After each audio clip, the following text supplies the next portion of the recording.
নমস্কার বন্ধুরা, তিয়াশার রেসিপিতে সকলকে স্বাগত জানাই। আজ আমি ফ্রিজের বেঁচে যাওয়া সবজি দিয়ে একটা দুর্দান্ত স্বাদের পাঁচমিশালি সবজির রেসিপি আপনাদের তৈরি করে দেখাবো। এটা খেতে অত্যন্ত সুস্বাদু হয়। ঘরে থাকা সামান্য কয়েকটা উপকরণ দিয়ে রেসিপিটা খুব সহজেই আপনারা তৈরি করে নিতে পারবেন। তাহলে চলুন আর দেরি না করে রেসিপিটা দেখে নেওয়া যাক। তো রেসিপিটা তৈরি করার জন্য এখানে আমি বেশ কয়েকটা সবজি নিয়েছি পটলগুলো কীরকম একটু চৌকো চৌকো করে কেটে নিয়েছি, খোসাটাকে ফেলে দিয়েছি। নিয়েছি লাল ডাঁটা, আর এই পাঁচমিশালি সবজিতে একটু ডাঁটা দিলে খেতে বেশ ভালো হয়, তাই আমি ডাঁটাটা দিয়েছি। আর দিয়েছি কয়েকটা গাজর, আর কেটে নিয়েছি কুমড়ো, একটু মিষ্টি কুমড়ো আমি খোসা ছাড়িয়ে আর চৌকো করে কেটে নিয়েছি। আর নিয়েছি দুটো মিডিয়াম সাইজের আলুগুলোর খোসা ছাড়িয়ে এরকম একটু লম্বা করে কেটে নিয়েছি। আর একটা টমেটো নিয়েছি। এবার রান্নাটা করার জন্য কড়াই গরম করে দিয়ে দিচ্ছি 3 চামচ মতো সর্ষের তেল।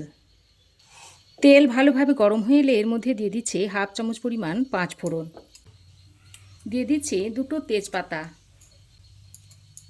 আর একটা শুকনো লঙ্কাকে ছিঁড়ে দিয়ে দিচ্ছি। তারপর ফোড়নটাকে কয়েক সেকেন্ড ভেজে নিচ্ছি। যখন ফোড়ন থেকে একটা সুন্দর গন্ধ বেরোবে, ঠিক সেই পর্যায়ে সবজিগুলোকে দিয়ে দিতে হবে। তো দেখুন, ফোড়ন খুব সুন্দরভাবে ফুটে উঠেছে আর ফোড়ন থেকে একটা সুন্দর গন্ধ ছাড়ছে। এই পর্যায়ে আমি প্রথমেই কেটে রাখা আলুগুলোকে দিয়ে দিচ্ছি।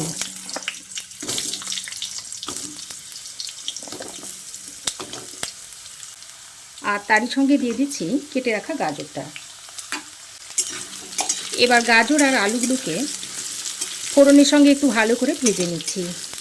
তবে যে সবজিগুলো সেদ্ধ হতে একটু সময় বেশি লাগে সেই সবজিগুলোকে আগে দিয়ে দিতে হবে। তো গাজর আলুটাকে কিছুক্ষণ ভেজে নেওয়ার পরে এবার আমি এর মধ্যে ডাঁটা আর কুমড়োটাকে দিয়ে দিচ্ছি। তো এবার ডাঁটা আর কুমড়োটাকে দিয়েও আলু আর গাজরের সঙ্গে আরও কিছুক্ষণ ভেজে নিচ্ছি। ডাঁটা আর কুমড়োটা দিয়ে আরও 2-3 মিনিট মতো ভেজে নিয়েছি। এবার আমি এর মধ্যে এই পটলগুলোকে দিয়ে দিচ্ছি। পটলগুলোকে দিয়ে আবারও 2-3 মিনিট মতো ভেজে নেব। আর এই পর্যায়ে নুন দিলে হবে না। যদি নুন দিয়ে ভাজা হয় তাহলে সবজি থেকে বেশ খানিকটা জল বেরিয়ে যাবে আর সবজিগুলো ভালো করে ভাজা হবে না। তাই সবজিগুলোকে ভেজে নিয়ে তারপর নুনটাকে দিতে হবে। আমি এখানে পটল, কুমড়ো, ডাঁটা, আলু এইসব ব্যবহার করেছি। তবে এছাড়াও আপনারা আপনাদের পছন্দ অনুযায়ী সবজি দিতে পারেন, যেমন ঝিঙে, কচু, মিষ্টি আলু এসবও দিয়ে দিতে পারেন। তো দেখুন, আরও 3-4 মিনিট সময় ধরে সবজিগুলোকে আমি এরকম ঠিক লাল লাল করে ভেজে নিয়েছি। এবার আমি এর মধ্যে দিয়ে দিচ্ছি গ্রেট করা আদা আর কাঁচা লঙ্কা। আর এই আদা কাঁচা লঙ্কাটা ফোড়নে না দিয়ে পরে এইভাবে দেবেন, তাহলে দেখবেন আদার ফ্লেভারটা খুব সুন্দর সবজির মধ্যে মিশে যাবে আর খেতেও খুব ভালো লাগবে। তো আদা কাঁচা লঙ্কাটা দিয়ে সবজির সঙ্গে খুব ভালো করে মিশিয়ে নিচ্ছি। বন্ধুরা, আমার এই আজকের রেসিপি যদি আপনাদের ভালো লাগে তো অবশ্যই একটা লাইক, শেয়ার, কমেন্ট করবেন। আর চ্যানেলে যদি নতুন এসে থাকেন তো চ্যানেলটাকে প্লিজ সাবস্ক্রাইব করার অনুরোধ রইল। আদা কাঁচা লঙ্কাটা সবজির সঙ্গে ভালো করে মিশিয়ে নিয়ে এবার আমি এখানে কিছু গুঁড়ো মশলা যোগ করে দেব। তো প্রথমেই আমি স্বাদ মতো নুনটা দিয়ে দিচ্ছি। দিয়ে দিচ্ছি অল্প একটু হলুদ গুঁড়ো, হাফ চামচ পরিমাণ দিয়ে দিচ্ছি জিরে গুঁড়ো, হাফ চামচ দিয়ে দিচ্ছি ধনে গুঁড়ো, কালারের জন্য একটু হাফ চামচ পরিমাণ দিয়ে দিচ্ছি কাশ্মীরি লঙ্কার গুঁড়ো। এখানে আমি ঝাল লঙ্কার গুঁড়োটা দিচ্ছি না, যেহেতু আমি কাঁচা লঙ্কা ব্যবহার করেছি তাই ঝাল লঙ্কার গুঁড়োটা দিচ্ছি না। এবার গুঁড়ো মশলাগুলো দিয়ে সব কিছুকে একসঙ্গে ভালো করে মিশিয়ে নিচ্ছি। তো খুব ভালো করে মিশিয়ে নিয়ে এবার গ্যাসের ফ্লেমটাকে একটু মিডিয়ামে করে একটা ঢাকনা লাগিয়ে সবজিটাকে এইভাবে ঢাকা দিয়ে দিয়ে কিছুক্ষণ সেদ্ধ করে নিতে হবে। তো দেখুন, ঢাকা দিয়ে দিয়ে আরও 4-5 মিনিট মতো আমি রান্না করে নিয়েছি।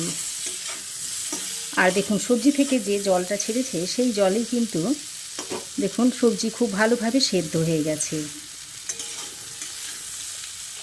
এবার আমি এই পর্যায়ে কেটে রাখা টমেটোটাকে দিয়ে দিচ্ছি। আর এই টমেটোটা সবজিগুলো সেদ্ধ হয়ে গেলে তবেই দেবেন, তা না হলে সবজিগুলো ভালো করে সেদ্ধ হতে চাইবে না। টমেটোটা দিয়ে আবারও সব কিছুকে একসঙ্গে ভালো করে নেড়েচেড়ে মিশিয়ে নিচ্ছি। এবার আমি এর মধ্যে দিয়ে দিচ্ছি পরিমাণ মতো চিনি। যেহেতু একটা নিরামিষ রেসিপি তাই এর মধ্যে চিনি দিয়ে দিলাম, খেতে ভালো হবে। চিনিটা দিয়ে আবারও সব কিছু একসঙ্গে ভালো করে মিশিয়ে নিচ্ছি। তো ভালো করে নেড়েচেড়ে মিশিয়ে নিয়ে আবারও ঢাকা দিয়ে 2-3 মিনিট মতো রান্না করে নিচ্ছি।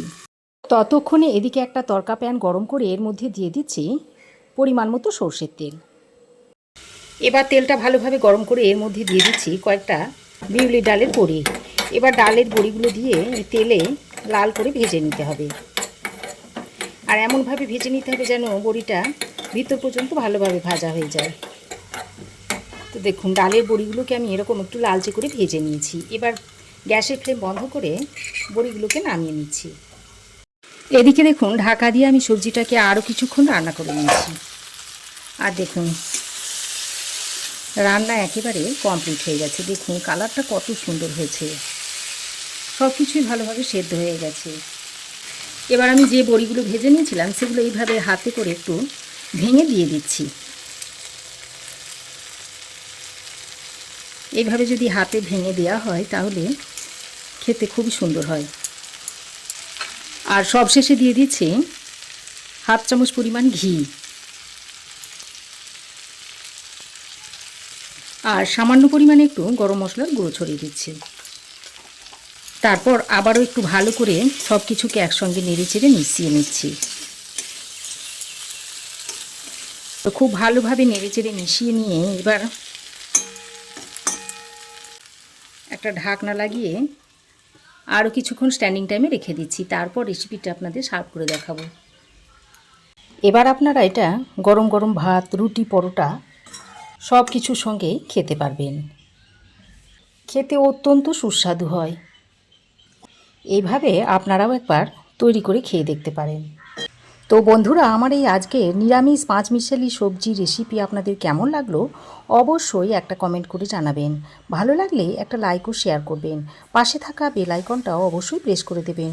আর আমার চ্যানেলে যদি নতুন হয়ে থাকেন তো প্লিজ চ্যানেলটাকে সাবস্ক্রাইব করার অনুরোধ রইল। আজ এ পর্যন্ত। আবার দেখা হবে নতুন কোনো রেসিপি নিয়ে নেক্সট এপিসোডে। সে পর্যন্ত ভালো থাকবেন, সুস্থ থাকবেন। ধন্যবাদ।